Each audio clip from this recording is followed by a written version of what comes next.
ఈ దేవీ నవరాత్రులు కూడా దేనికి సంకేతం? చెడు మీద మంచి విజయానికి సంకేతం. చెడును దూరం పారదోలి మరి మంచిని ముందుకు తీసుకునడిపోయేదే అమ్మవారు. మరి అమ్మవారి దయతో ఈరోజు తెలంగాణలో హైడ్రా పేరిట, మూసీ పేరిట పేదలకు నిద్ర లేకుండా చేస్తా ఉన్నారు.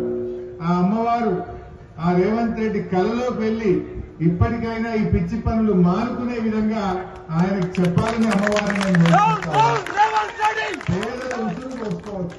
వీలైతే పేదలకు మంచి చేయి, పేదలకు సహాయం చేయి. కానీ హైడ్రా వచ్చిందంటే శనివారం ఆదివారం పాపం ఎవరు నిద్రపోతలేరు, గుండెపోటుతో చనిపోయే పరిస్థితి వస్తుంది.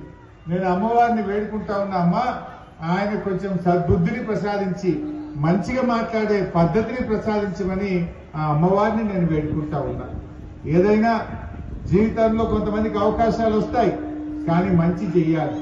మన కేసీఆర్ వచ్చిన తర్వాత ఈ ప్రాంతంలో మంచినీటి సమస్య పరిష్కరించారు, కరెంటు సమస్య పరిష్కరించారు, అద్భుతమైన రోడ్లు వేశారు. హైదరాబాద్ అంటే దేశానికి ఒక రోల్ మోడల్ గా హైదరాబాద్ ను కేసీఆర్ గారు తయారు చేశారు. పెట్టుబడులకు స్వర్గధామంగా ఈ తెలంగాణ రాష్ట్రాన్ని తయారు